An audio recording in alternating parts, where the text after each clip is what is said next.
Every year, thousands of people go missing all around the world. These individuals vary from children to adults, disappearing under various circumstances and for a variety of reasons. While some cases are eventually resolved and individuals are found, many remain missing for months, years, or even decades.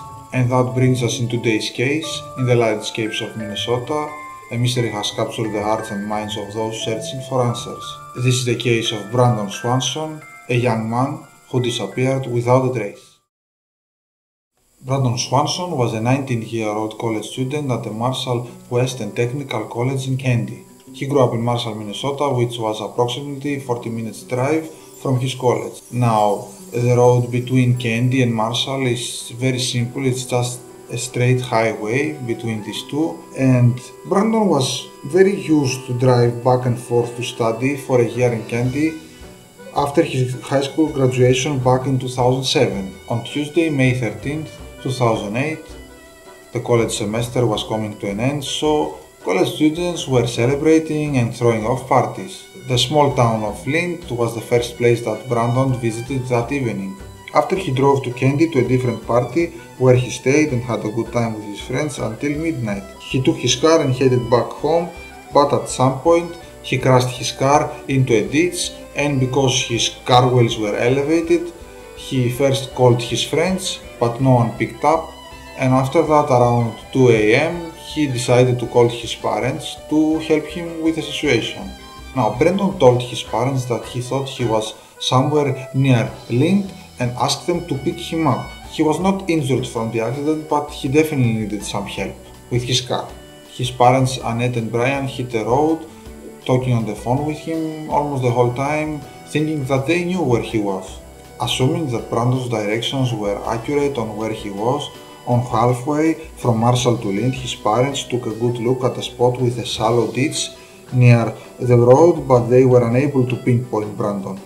So after this, because Brandon's parents thought he was close by, they started flashing off their lights in an attempt to signal him. Unfortunately, they couldn't see Brandon, but despite Brandon staying in his car and also flashing his lights on and off, neither was he able to see his parents. After unsuccessful attempts from both sides, Brandon got frustrated and told his parents that he was leaving the car, walking towards lights he could see that made him believe that he was near Flint, southwest of Marshall.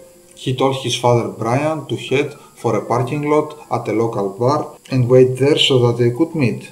Now keep in mind here, people, a very important clue about Brandon. Brandon was legally blind on his left eye, so this made his vision a little bit more difficult for him.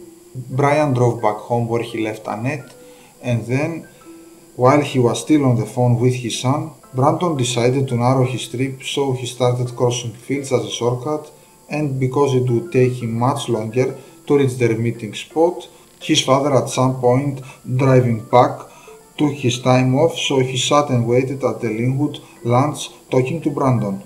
At around 2:35 a.m., Brandon mentioned the sound of running water nearby and that he was crossing fences. There is actually the Redwood River running through the west side of Flint and another one called the 3 Mile Creek running through several farms. For now, everything looked okay. Brandon was still walking and talking with his father on the phone until something weird happened at 3 a.m. At 3 a.m., Brandon yelled, "Oh shit!" And after that, the line went silent. And his father eventually hung up the phone and called him back.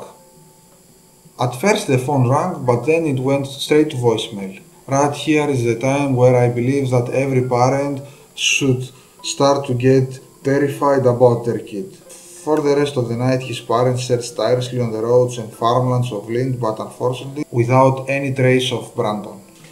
At 6:30 a.m., Annette called the police to report her son as missing.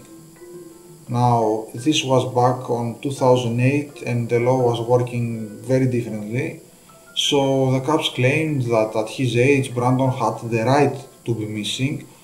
So they had to wait a day to file a missing persons report. But his parents, clearly frustrated about this, they called the sheriff, who launched the investigation before the 24-hour wait. Now, the police used Brandon's phone records to pinpoint his last whereabouts, and it's been proven that he was not even close to Lind.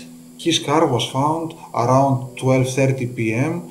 outside the town of Taunton, which is approximately 30 kilometers away from Marshall. Now keep in mind here, people, that when Brandon started his trip back to Marshall, he decided not to take the most direct route, Highway 68, but for unknown reasons he instead went through the back roads of the rural farming area. There are some speculations about why he ended up on that ditch. Some suggest that he wanted to avoid police because he was drunk, and others say that he maybe slept on the wheel, but this doesn't make any sense because his friends testified that the whole night he was not drinking almost any alcohol. I don't know, tell me your opinions on the comments below about this, guys.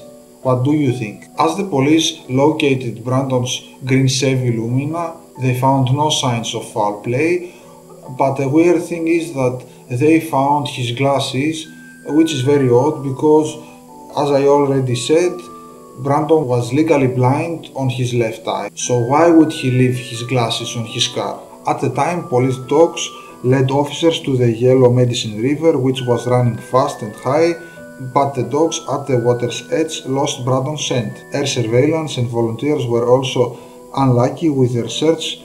No matter how far the authorities searched, they couldn't find a trace of Brandon Swanson.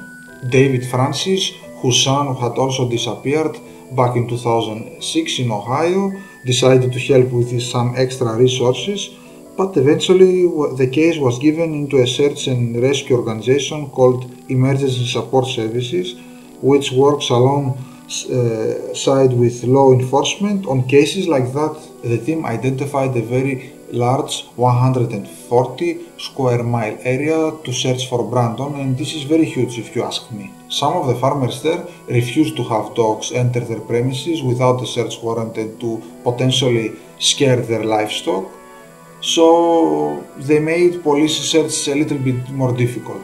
And at one farm, a canine team picked up a scent on a piece of farm equipment, but the owner refused to let the officer search his farm. Here comes a different scenario.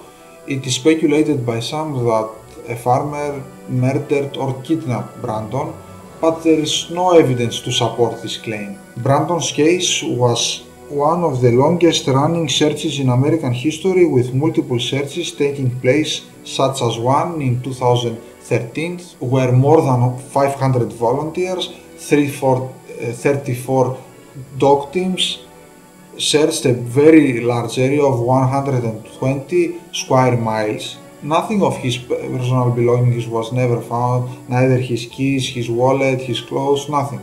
Over the years the searches continued, but with unfortunately no luck. On July 1st, 2009, Minnesota passed the Brandon's Law, which required that the police should immediately begin an investigation after a missing persons report, regardless of their age, and this is made to prevent other families from experiencing obstacles same as Brandon's parents faced while trying to start the initial police search.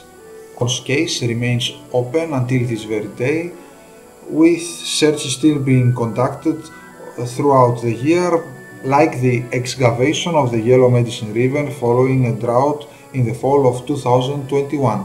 As for Brandon's parents, Annette and Brian, they still keep their porch light on just in case Brandon ever comes back home, even if they believe that he's no longer alive, which is very sad if you ask me. Now that's it for today's case. I would love to hear your thoughts on the comments below. Please don't forget to like and subscribe. I will see you on another video. Until then, take care, people.